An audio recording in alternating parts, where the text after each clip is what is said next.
Nandito na kami sa 1.5 hektar sa barangay ng Tagumpay.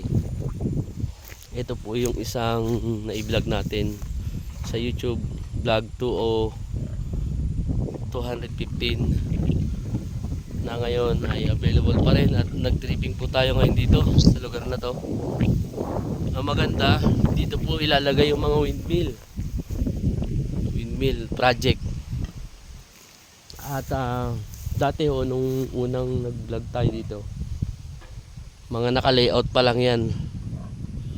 Ngayon tapos na, halos may pintura na. Yan po ay school, hindi ko alam kung yan ay elementary o high school. At dito po yan sa barangay ng Tagumpay, Real Quezon, papunta ho ng Infanta Quezon. Isang farm lot na maganda, pwedeng pang rest house, maglagay ng mga rest house dito. Tapos meron pong mini waterfalls dyan. Nandito yung road.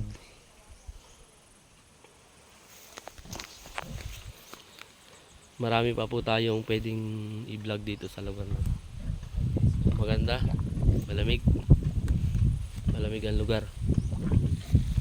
Alright, Buti uminit.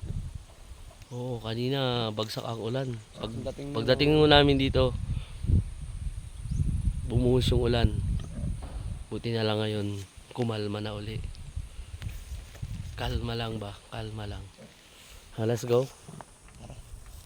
Kumain? Saan? Doon sa baba. Tingnan na. Gutom na eh.